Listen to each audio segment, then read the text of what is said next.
అటు రైతుల సంక్షేమం కోసం పాటుపడుతుంది ప్రభుత్వం చెప్పడానికి నిదర్శనం. గత వారం రోజులుగా రైతుల ఖాతాలో రైతు భరోసాకు సంబంధించినటువంటి డబ్బులు 9 రోజుల్లో 9,000 కోట్ల రూపాయలు రైతు భరోసా వానాకాల పంటకు పెట్టుబడి ఇచ్చే కార్యక్రమాన్ని అమలు చేస్తూ ముందుకు పోతున్నట్టు తరుణంలో ఇంతమంది పిల్లలు నరేంద్ర గారు చెప్పినట్టుగా రైతన్నులకు ఎంత బాధ్యత ఈ దేశానికి పట్టడం అన్నం పెట్టేటువంటి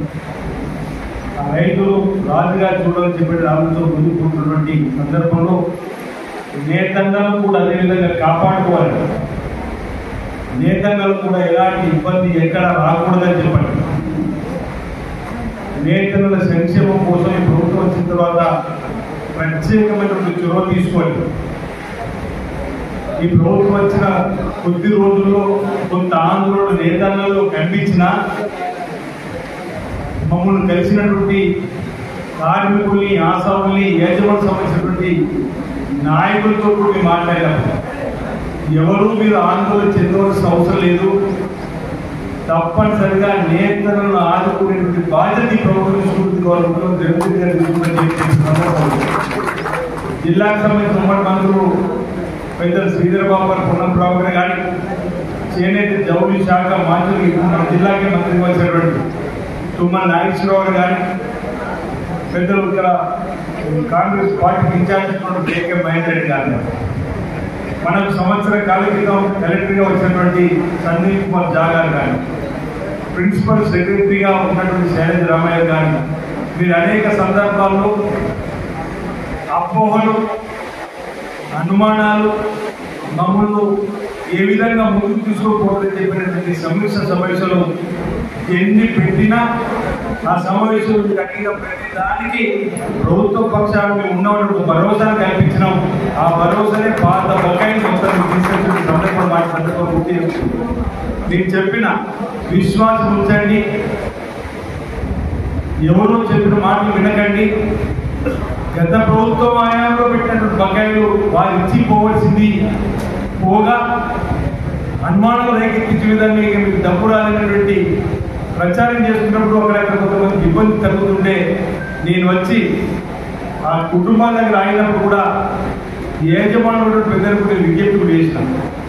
మీరు పరిశ్రమకు ఊతంగా నిలబడండి, లాభాలు ఉన్నప్పుడు మేము వింటున్నటువంటి వారి వెంట కష్టాలు ఉన్నప్పుడు మీరు ఉండే విధంగా యాజమానులు రాష్ట్రంలో ఉండాలి కార్యక్రమ పక్షాన్ని పని నేను అనేక సందర్భాలకు విజ్ఞప్తి చేసుకోవడం జరిగింది. ఈరోజు మళ్ళీ ఇక్కడ ఆర్డర్ వస్తుందా, తయారీకి సంబంధించి మమ్మల్ని పట్టించుకుంటారని చెప్పినప్పుడు కూడా తప్పనిసరిగా వస్తుందని చెప్పి ప్రభుత్వంలో తయారైనటువంటి ప్రతి బట్టను కూడా ఆర్బీఐ ద్వారా మనకేటువంటి కార్యక్రమం చేస్తూ ఓ ప్రభుత్వం పాలసీ భాగంగా నిర్ణయం తీసుకున్నాము. గతంలో లాగా తూతు మంత్రంలాగా ఏదో పాలసీ తీసుకుని వచ్చినాం చీరలేయాలని చెప్పని అసెంబ్లీలోనే గతంలో మీ దూరం నుంచి మొదటి సంవత్సరం తీసుకొచ్చినట్టు చెప్పిన మాట అన్నప్పుడు తూకం పెరిగిన అలా కాకుండా ఇప్పుడే సౌరపరిణ మాట అన్నారు, మేమైతే ఈ చీరలు ఇస్తే కట్టుకుంటామని. ఆ విధంగా ఈ చీరను ఏ విధంగా తయారేసి మహిళా తల్లులకు అందేయాలి, ఇందిరా మహిళా చీరని చెప్పని డబ్బు కాడు వెనకాడకుండా ముందుకు పోని చెప్పినటువంటి పరిశీలనలో కమిటీ వేసి 3 మంది కమిటీ వేసి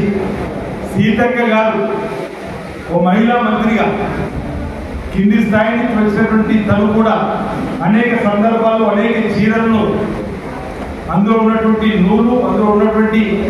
దారాన్ని ఏ విధంగా ఇప్పుడే మనకు చెప్పడం జరిగింది. ఇక్కడ అసెంబ్లీ నడుస్తూ ఉంది. ఇవాళ ముఖ్యమంత్రి గారికి సీతక్క గారు, ప్రిన్సిపల్ సెక్రటరీ గారు, మహిళా సంస్థలు వచ్చి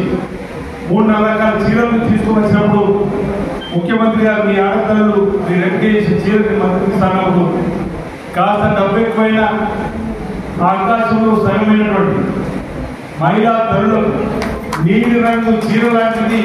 ఉన్నతమైన చీర చెప్పడం వెంటనే ఒప్పుకొని దానికి సంబంధించిన అనుమతులు క్లియర్ తర్వాత మీ అందరూ కూడా అభివృద్ధి కార్యక్రమాన్ని చేసేటువంటి సందర్భాన్ని ఒకసారి గుర్తు చేస్తుంది. మీరేంటున్నారు ఇప్పుడు మీరు పని ఇస్తే చేయలేని పరిస్థితిలో ఉన్నాం మీ అన్నటువంటి సందర్భంలో కూడా మేము శైలజరామయ్య గారు కలెక్టర్ గారికి వచ్చే రోజు అన్న సందర్భాన్ని చూస్తే ఓ ఆత్మ తృప్తి కలిగిన సందర్భంలో కార్మిక లోకానికి నేతలకు నిలబడిన సందర్భాన్ని ఈరోజు మీకు గుర్తు చేసే సందర్భం చేస్తూ సార్ ఆందోళన తాత్కాలికం కానీ మీరు చెప్పిన రోజు కూడా ఎవరు ఎలాంటి ఆందోళన అనుమానాలు అపోహలు పడకండి తప్పనిసరిగా మీ వెంటే ప్రభుత్వం నిలబడుతుంది సర్కార్ నిలబడుతుంది మేము మాట్లాడుతున్న ప్రతి సందర్భంలో మీ అంశాలు ఆలోచనలు ఉన్నట్టు ప్రభుత్వం చెప్పని అనేక సందర్భాలు చెప్పినటువంటి మాట నిజమైన వేళ ఈరోజు రాజధాని సిరిసిల్ల జిల్లా కేంద్రంలో సాంచాలన్నీ కూడా ఏ వార్డులలో ఉన్నటువంటి కూడా మళ్ళీ టకటక శబ్దంతో నడుస్తున్నటువంటి వేళ ఈరోజు కార్మికులకు కూడా ఆనందపడుతున్న వేళ వారానికి నాకు 5,000 వస్తుందని చెప్పి ఒక కార్మికుడు అంటుండే ఒక కార్మికుడు నాకు 4,500 వస్తుందంటే 40 ఏళ్ళు దాటిన వ్యక్తికి 40 ఏళ్ళు లోపల వ్యక్తికి కాస్త 500 నుంచి 1,000 రూపాయలు తేడాగా ఈరోజు వారం డబ్బులు వస్తున్నటువంటి సందర్భం చూస్తే ఈ ప్రభుత్వం కార్మికుల పక్షపాతి నేతల పక్షపాతి రైతుల పక్షపాతి అనేటువంటి మాటకు రుజువైన సందర్భం గుర్తు చేస్తూ ఆనాడు ముఖ్యమంత్రిగా రేవంత్ రెడ్డి గారు ఈ నేతలకు సంబంధించినటువంటి పవర్ లూమ్స్ కానీ 5